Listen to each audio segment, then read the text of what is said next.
Hello humans, I am the Black Cat, and today we are continuing our journey down the Unexplained Mysteries Iceberg with Tier 7, so here we go.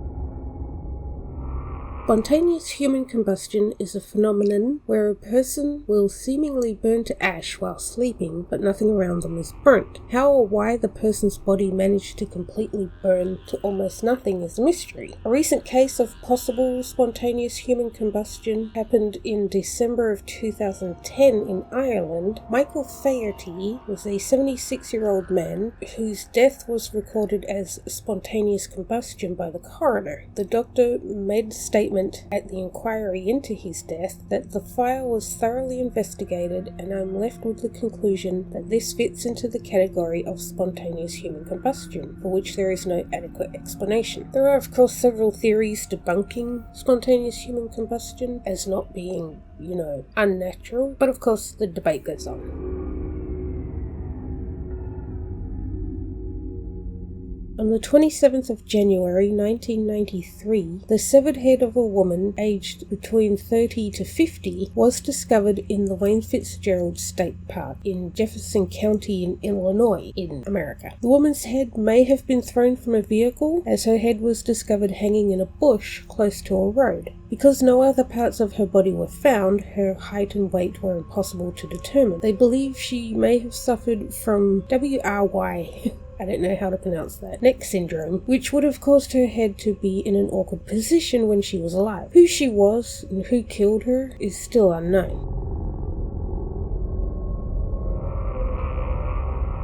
In April 1943, in Worcestershire, England, two boys were exploring a farmer's property looking for birds' nests. One of the boys climbed a large wych elm tree. While he was in the tree, he looked down, and inside the hollow trunk he saw a skull. The two boys were trespassing and didn't want to get into trouble, so they left without telling anyone. Guilt got the better of them and they ended up reporting it to the police. The police found an almost complete skeleton in the tree. They also found a shoe, a gold wedding ring, and some fragments of clothing. The remains were sent for forensic examination, and they found that the remains were of a female who had been dead for about 18 months. They believed she may have died from suffocation and that she was put in the tree soon after her death. The woman had no ID and the police were not able to work out who she was. The police did check missing persons reports from the area but found that none matched the woman they found. A year later, some graffiti appeared that asked the question, who put Bella in the wych elm, leading police to believe that whoever wrote it must know something because the police were unable to identify the woman. So who was she? Was her name Bella? And who put Bella in the wych elm?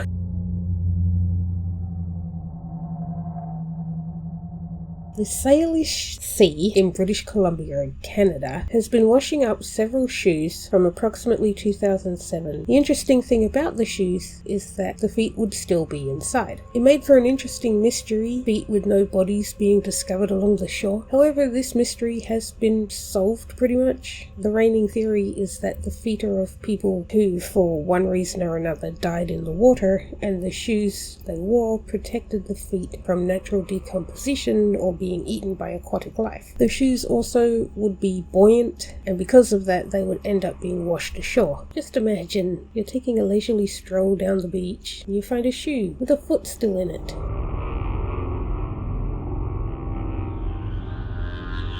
Okay, so this one was a little confusing because the iceberg I'm using just had devil's footprints but didn't specify which ones. Looking it up, there's actually a few different stories, but there was one story that seemed to be the most popular, so that's the one I'm going with. So, on the 8th of February in 1855 in Devon, England, they were experiencing freezing temperatures and thick snow covered everything. When people got up that morning, they found there were strange footprints in the snow going everywhere, past people's houses houses and even over rooftops. What was even more strange is that the footprints were not like an animal, in that an animal would usually have 2 tracks side by side, but these only had one, like a 2-legged creature walking print to print. Apparently the prints resembled hooves, leading some to believe that the devil was visiting, I guess. There are of course several theories that have been suggested, ranging from a hoax to smaller animals hopping through the snow.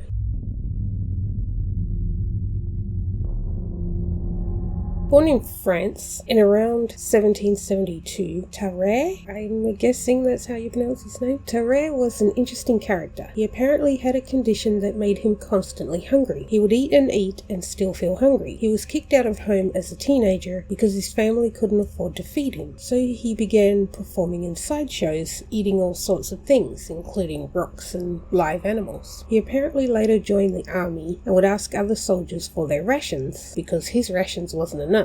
The military apparently had the bright idea that they could get him to swallow a letter and deliver it to someone in Germany. Unfortunately, he couldn't speak German, and he apparently smelt really bad. His smell would be worse when he ate, which was often. Apparently, a person could smell him before they were in the same room as him. So anyway, the Germans caught him and tortured him. So when he went back to France, he was suffering from PTSD and had to leave the military. Unfortunately, that meant he was without a job and apparently a home. People would report seeing him going through garbage looking for food. He would eat stray animals like cats and dogs, and he would drink the blood of animals as well, and would drink the blood of hospital patients that were getting bloodletting treatments. There was even a report that he was caught consuming cadavers from the hospital morgue on several occasions. So when a toddler went missing, people suspected that he had eaten the child. He eventually died from tuberculosis. When the doctors did an autopsy on him, they found his esophagus was so large they could see his stomach just by looking into his throat, and that his stomach was unnaturally large and was filled with ulcers.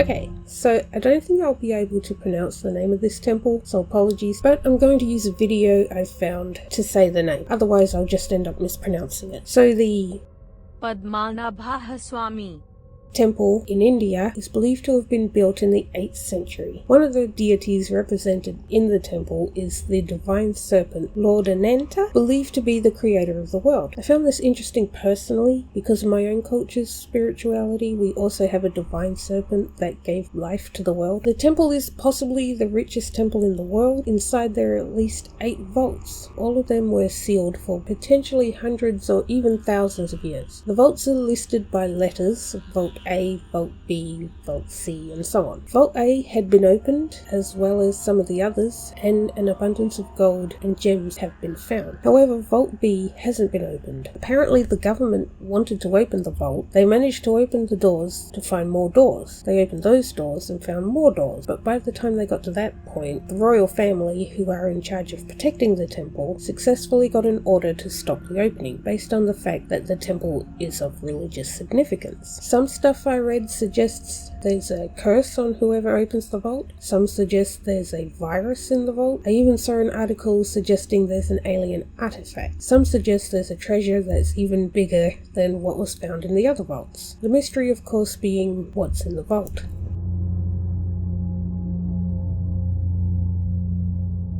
Skinwalker Ranch is a property in Utah in the USA. The ranch is believed to have a lot of paranormal activity, including UFO sightings and skinwalkers. Skinwalkers are spirits believed to be called up by shamans for revenge or punishment in Native American spirituality. The spirit is called a skinwalker because it has the ability to shapeshift. There have also been accounts of cattle mutilation, alien visitation. These stories go back hundreds of years. The ranch actually has a website where they document all the activity, and they've created a list of things that have been seen or encountered. So I'd like to read out the basic descriptions they have. Obviously I'm not going to go into too much detail because then the video would be way too long. So here's the list. The spotlight. A single spotlight similar to that on a motorcycle travels about 10 to 40 miles per hour, typically hovers around 8 feet from the ground. Sometimes seen with a red tail light behind it, can fly over any terrain, may be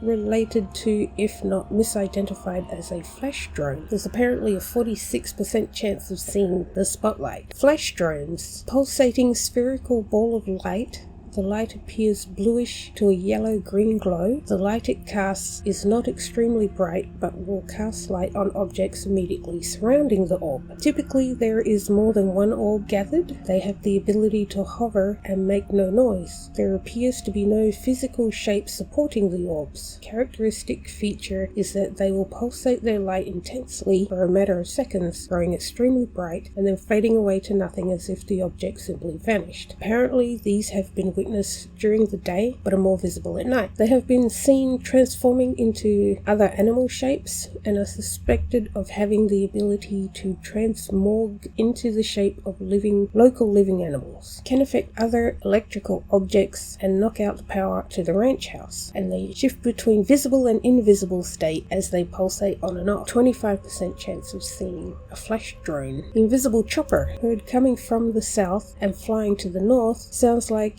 it is a mere 50 feet above your head. The noise sounds like a large helicopter-like blade slowly rotating around. Even in clear daylight, nothing can be seen. It is completely invisible. No smell detected. Seems to fly low and immediately over your head. Sounds to be large. There's a 5.8% chance of seeing or hearing. Mini stealth, described as a miniature version of the stealth fighter, similar to the stealth fighter in shape but roughly only 8 feet long by 6 feet wide. Flies extremely fast, all black in color, no exhaust seen, will perform acrobatic maneuvers at times, typically flies overhead of witnesses, flies from south to north of the ranch and surrounding property. Bulletproof wolf. This dire wolf-like creature has long, dirty, mangy, grey-black hair, has a proud, intimidating and intense presence. At this time I am unsure if it is hostile or friendly. My impression was neither, more majestic and to be feared in nature. Large sturdy body, has an unusually long and bushy tail, may travel within the flash drones and manifest from them as seen by 2 researchers. Has and will vanish from view eventually, but seems solid in nature. Has a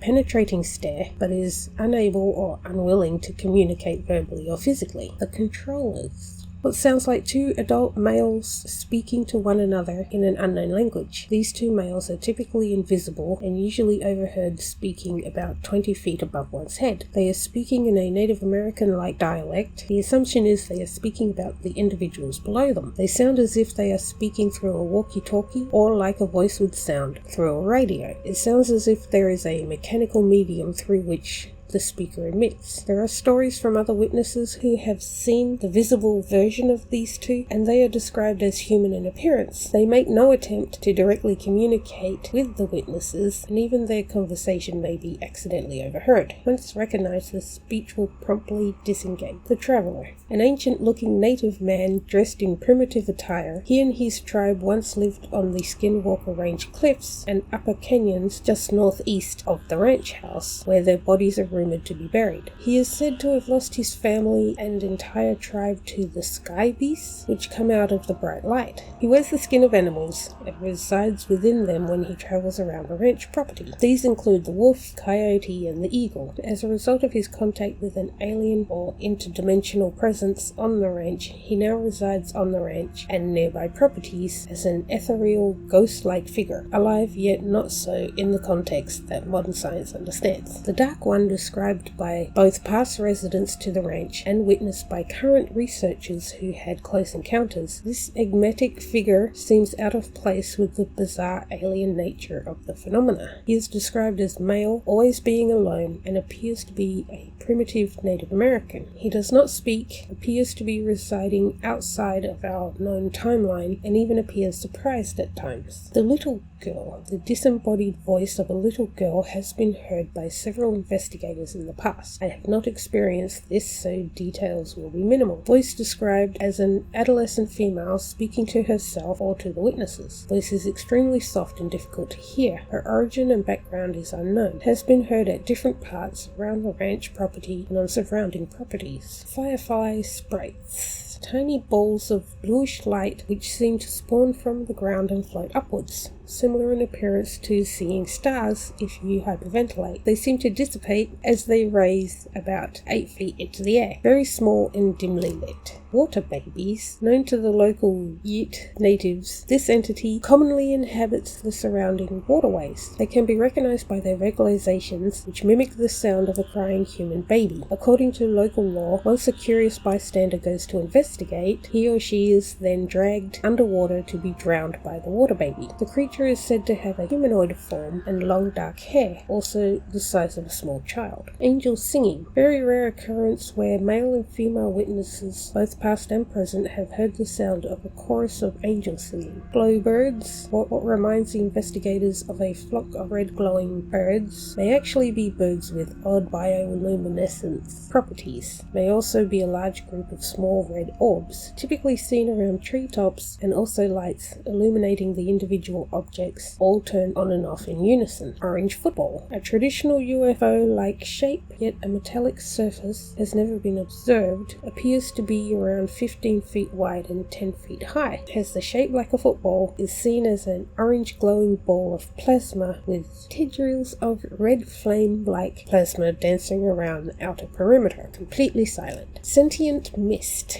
described by researchers as a neurological electricity. This unique entity is completely black in color, takes the intangible form of a thick smoke. The smoke is described like a disembodied skin of black electrified energy that possesses an intellect. Theories hold that this is a pre-transitional embodiment of a not yet formed entity as it emerges from a portal or flesh drone. This shapeless, malleable mist will eventually mold itself into a local animal or humanoid portal. In 2012, while on a property in the north of the ranch, they have seen this firsthand and possibly been exposed to radiation from it. Made the entire night scenery appear like daylight for 10 seconds. Very bright flash of light illuminated both sky and the ground. Night Whistler. Numerous accounts have been shared to me by neighbors surrounding the ranch regarding this phenomena. It only occurs at night. Neighbors hear what sounds like male whistling a single long note with breaks between. Was first reported in 2003 and still is happening to this day. So what's the deal? What are your thoughts? Anyway, that's all there is for Tier 7. I hope you found this as interesting as I did. I'm going to go and explore the Skinwalker Ranch website for a few hours because it sounds fascinating. But anyway, thanks for watching and I'll catch you next time. Bye!